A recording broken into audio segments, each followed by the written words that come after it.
Урматтуу мекендештер, биз жазында 20 марттан баштап дүйнөлүк пандемияга байланыштуу 1 ай күчөтүлгөн режимде карантинде болдук. Эмнеге болдук? Жамандыктын алдын алуу үчүн аралыкты сактадык. Бирибизден бирибиз. Аны пандемия деп коет экен. Эми азыр мынакей партемия башталды. Бул партемия деле ошо пандемияга окшош экен. Партемияда деле аралыкты сактасак жамандыктын алдын алат экенбиз. Өлкөбүздүн келечегин жакшы жака бура алат экенбиз. Кантип аралыкты сактайбыз? Биринчи, паспортуңузду бирөө сурап 2000 сом берем десе, муну бербеңиз, сатпаңыз. Бул деген ден соолугуңуздан, жаныңыздан кийинки эле номер биринчи байлыгыңыз ушул. Ушул бар, сиз адамсыз. Бул жок болсо ит да болбой калышыңыз мүмкүн. Иттин да документи бар. Ошондуктан муну сатсаңыз сиз адам саткан болосуз. Адам саткан чоң кылмыш. Болгондо да өзүңүз сатып атасыз.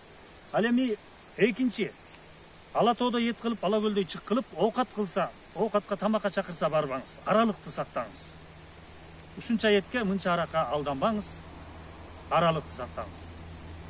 Үчүнчү, партиялар бусиктерге сизди салып алып, шайлоо участкасына алып барышат. Анын ичинде тыгын эл болот. Аралыкты сактаңыз, анын ичине отурбаңыз. Өзүңүз эле жөө барыңыз, же машина менен барыңыз. Айылдарда дыйкандар койлорун ошондой бусиктерге, камаздарга жүктөп алып, мал базарга алып барып сатышат. Мына сиз өзүңүздү ошондой сезиңиз, бусикке отурганда. Базарга бараткан койдой элестетиңиз. Сиз кадырыңызды сатпаңыз, аралыкты сактаңыз. Шайлоо участкасы бул мал базары эмес. Шайлоо участкасы бул келечектин базары.